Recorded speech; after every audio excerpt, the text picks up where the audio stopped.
John Z with Hip Hop Vancouver, and we're here with Vancouver's own Madchild. He's back. He's home in Vancouver. How'd it feel up there ripping the stage, man? It was an honor.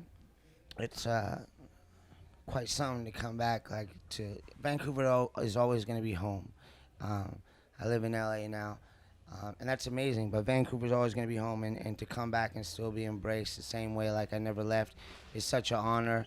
I'm so thankful. You know, sometimes it's hard to get like love in your own city, and I know I've lived kind of a crazy life. So where you're from, people are always going to know the juicy gossip, and rumors are going to become over time legendary rumors and larger than life. You know, whether they're true or not. So sometimes like you can be killing it in every other city, but your own hometown might not support you. I mean, going back as far as Tupac, you know what I mean? Like he was one of the most loved rappers in the world, but he couldn't even go back to his own hometown, you know what I mean? Like, so to be able to do a show like this and to get love like that, especially in a city like Vancouver, which no offense to our beautiful place that we come from, but Vancouver overall has gotten a little bit of an attitude lately. And to see everybody just free up and be like, I'm not gonna worry about how cool I look tonight, I'm just gonna have fun and get wild. That's the Vancouver that I know and love and I've always been proud of. And I've been gone for a year, so to come back and see that, I really hope that energy is coming back to our city, because I've always been so proud traveling around and being like, I'm from BC, I'm from Canada, I'm from Vancouver, and people have always been like, oh, they're the nicest people, friendliest people in the world. So I really hope that people's hearts are opening up again, and people are smiling more and not afraid to look each other in the eyes anymore, and starting to communicate and be happy again. 'Cause that's what it's all about. And kind of carrying off that point about, bringing love in. Yeah. It's been a long time since the early days in North Vancouver and the beginnings of Madchild and the inception of Swollen Members. I know it's crazy because I'm only 27 years old. So I mean, happy birthday. Thank you. You've grown a lot and you've garnered plenty of success, and that kind of makes me wonder about the name itself, Madchild. You clearly not a child I should be like Madman now, huh? Or Happy Adult. Happy Adult. Pleasant guy. Yeah. No? Happy Man. Sure. So let's talk about the new album, Silver Tongue Devil. Let's talk about it. I'm sweating because I just did a show. Where does this record place you at in your career, and how is it a reflection of where you're at in your life? Well, it was the #3 album in the country. If it would have come out a week before, it would have been the #1 album in the country. Guy named Eminem was pretty big. Yeah. Got second. So I think I've heard of him. Yeah. So it tells me that I'm still doing something right. I put a lot of time and effort into crafting and like making that like a real like full listening experience, because I put out Dope Sick, and that was like my first masterpiece, or whatever you call it. I'm not saying that it was a masterpiece, but that was my version of a masterpiece. And then I put out Lawnmower Man, and that record did cool too. It was the second #2 in Canada too, but it wasn't like received the same way, because I made that, people don't know, but I made that album in 12 days. But I like put like months and months into making Dope Sick. And then I made Lawnmower Man in 12 days because I was on fire, and I just was writing. In 12 days it was done, bang, put it out, kept touring. So with Silver Tongue Devil, my third album, I wanted it to be very much like Dope Sick, not meaning sounding the same as the album, but the same love and care and passion that I put into Dope Sick, and really took my time with it. So I'm really proud of it. And it's strange to do that now, because we live in a world where people move on to the next thing so fast. Like you can make an album, and then 3 days later kids are like, oh man, the album was great, when's the next one? You're like, what? Shelf life is... I just put like fucking 5 months into making this record, and you're like, where's the next one? But I get it, and the times change, and you have to change with the times. You have to adapt. You adapt or die, and it's as simple as that. And kind of piggybacking on your point there is, like, recently on your Twitter you discussed the music business in length, and your forecast for artists in the business was kind of bleak. You said Kendrick and J. Cole, won the rap lottery, so to speak, and you suggested... I said Drake and Kendrick. My bad. It's okay. And you said that upcoming rappers should diversify into other businesses. You also said Matt Metallica was right and the rest of the world is wrong with regards to Napster. Correct. Can you kind of elaborate on these points? Yeah, they were right. we were wrong. Everybody fucking got mad at Metallica for saying, you watch, this is going to ruin the music business. And it ruined the music business. It ruined it. If you're a 14-year-old kid or a 19-year-old kid and you start rapping and you want to have a career, you have like a 99% harder chance than you would have pre-2006. Like, it's just as simple as that. And it's because music is free. And every time we think, and I'm talking from the music business standpoint, not being an artist, I love the fact that everybody has a chance to do their dream or their passion and make art, and it's very easy to do now with technology. I support that 1,000%, and I love that. Everybody should get to do their dream, and I've always said that. But on a business standpoint, they were talking about the music business. They were absolutely correct. It's like, even when we think iTunes, for example, is starting to sell more, and we're thinking, okay, artists are starting to be able to sell more records again because iTunes is going up, even though like CDs are becoming less and less popular and harder to find. So that starts going up a little bit, and you think things are getting a bit better, and then streaming comes and takes over. Boom, 33% of the market in 1 year. Whoosh. And they get fractions of fractions and fractions of fractions of pennies. Everybody goes to YouTube or SoundCloud or streaming now for music. Well, guess what? The artist doesn't eat from that. Music companies don't eat from that. Businesses don't eat from that, which means cheaper videos, which means everybody's trying to tour. So cities are getting spoiled with 1,000 shows a year coming through because every artist has to go tour to make money. So it's just... What sort of businesses should these artists look to diversify into? If you build your brand, I'll give you an example. I'm launching an e-juice line, Madchild e-juice, and you can check it out on straightupvapors.com. There's 8 flavors. It's the highest of quality e-juice vaping. I know I'm smoking right now, but I vape as well. I've got it right here. Let's switch to vaping. See? It is the Madchild flavor, and it's What's that taste like? Root beer milkshake. Okay, I guess so. Go ahead, try it. No one's tried this yet, so it's the first time I'm trying it. Yeah, it tastes like swollen members. Pause. Whoa, wow. Barks does have bite. It tastes like I didn't like his first answer, so I made him do it again, and that sucked too. So anyways, but at least he's keeping it real. But anyways, my point is, I have endorsement deals with companies. And I do it organically. Like people can't tell who I'm sponsored by because I don't make it obvious, but I only get endorsed by companies that I believe in. Using my brand to start new businesses. For example, down the road, one of the things I'd like to do is get into the rehabilitation business, open up drug rehabilitation centers.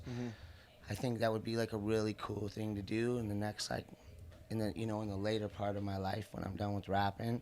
I might have to take these 2 tattoos off but I think it would be great to help thousands and thousands of people get off drugs and set up facilities for them. So keep an open mind if you're an artist. But I could use the Madchild name and the Madchild brand that I've spent, a long time building. As if a kid had a choice of what rehab center he had to go to, and he was into my music, he's gonna choose. He's gonna choose mine. Yeah, absolutely. So, kind of switching here. Before you moved to LA from Vancouver, you had several prominent Van City rappers on board with Battle Axe. Some guys that come to mind are Snack the Ripper and Matt Brevner. Do you plan on? I never had those guys signed to me or anything like that. I was just working. I did some work with them. Yeah. They rep Battle Axe for sure. It seemed, anyways. I don't know if they were repping Battle Axe. I guess Snack was for a second, but he has his own crew called Stomp Down Killers, and respect to them. I don't think Matt Brevner was definitely ever repping Battle Axe. Okay. Let's just keep it at that. Yeah. And my question was, do you plan on keeping Vancouver rappers on your radar since you moved now to LA and continuing to work with artists from your hometown? I mean, yeah, definitely. I mean, I did a song with Sunreal. I think he's really killing it. I'm really proud of him. And just Canadian rappers in general. I definitely work with JD Era. He's one of the best lyricists in the country, absolutely. Young Cash is somebody that is a friend and I believe in, and I'm gonna start doing more work with. So, yeah, if people's names ring bells, especially if they came from Vancouver, that would be a bonus. Right. I would love to. help. I don't have a magic wand, you know what I mean, and I can't just blow somebody up, but I can definitely help take people to possibly, you know, up some levels. So I keep my eye out for it, and I would love to do that. Yeah. Okay, so what happened at Team Backpack Cypher this year in LA? Ah, yes. Didn't really go as planned, I would assume. No. Well, the problem was that I didn't plan at all. So here's what happened.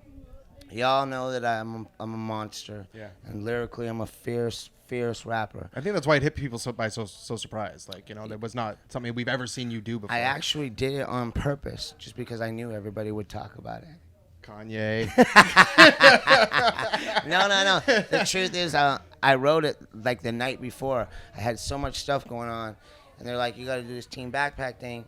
I was like, "Cool." And a lot of people go with like verses that they've memorized or that they wrote weeks ago and they know it front to back. And I wrote it the night before, like literally at midnight. I sat and I wrote it, and I fucking was like, holy shit, I better practice and learn this. And I was trying to memorize it till 4 a.m, and then I had to get up in the morning, and I was trying to memorize it, and I just didn't give myself enough time. And I sort of knew it. I was just walking around the street outside, and it's like, okay, I think I can pull this off. And I went up, and I was just like, I just didn't give myself enough time. So it's just a simple human error, and you know, it's a humbling experience, and it taught me to be prepared, and reminded me to be prepared for everything, and it's very important. And I'm not embarrassed about it. People make mistakes, and you know, it is what it is. And I do believe that I'm going to go back and smash it and make up for it. But yeah, I didn't prepare early enough, and that was it. Yeah. What's one of the, I just kind of know in closing, what's one of the most influential pieces of advice that you've received in your life that's always stuck with you throughout your career, that's always been kind of a reminder for Madchild? The guy who signed Nirvana a long time ago, before I even was in School and Members, at the time, I think it's some Gary Gersh maybe. At the time, he was the president of Capitol Records. And they had come to Vancouver, and somehow I ended up being their host. And this was like back when there was Richards on Richards. Like, we're going way back.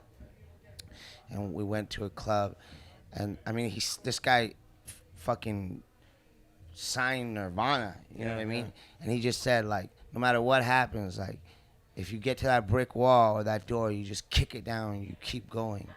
And it just always stuck with me, and I think that's why I've had a 17-year career. Mm-hmm. And why I'm going to do 80 shows from now until Christmas is just because no matter what I go up against, I just remember those words and I just kick the wall down and keep going. And there's always going to be negative forces. There's always going to be people from perception thinking you're doing maybe better than you are, or even if you are doing that good, they're going to want to tear you down. And unfortunately, the hip-hop community needs to be more of a community. Now, I can't speak for all the 20-year-olds because I don't know you guys, and I hope that you guys really are a community and having each other's back. But I've sensed some animosity, and I've sensed, you know, like you said, trying to do some things with some of the artists in Vancouver, and then I don't have it in me to want to like fight back. You know what I mean? Because it's not that I don't have the strength to do it. There's no point to it. All it's just gonna do is just bring like more negative energy to me. All it's gonna do is upset me. There's just really no like point. And it's like when people like try to like bash my name or like say some kind of like rumors or try to sue me or some ridiculous stuff, and they're all absolutely like bullshit. It's just like, yeah, I could go on the internet and fight back, or I could go fucking to people's houses and be like, yo, let's deal with this, let's talk about it. But it's just like, I don't know. I guess you just like, I've evolved as a human. And it took like a long time for a person like me to like let love into his heart. You know what I mean? I don't mean to sound corny and shit, but like, I just don't want to be around that negative energy, and I just don't want to.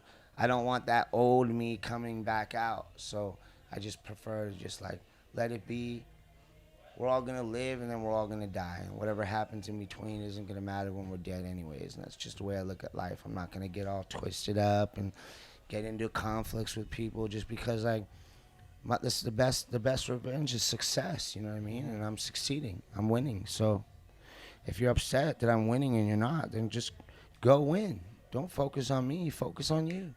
And I wish you the best. Thank you very much for your time today, Madchild.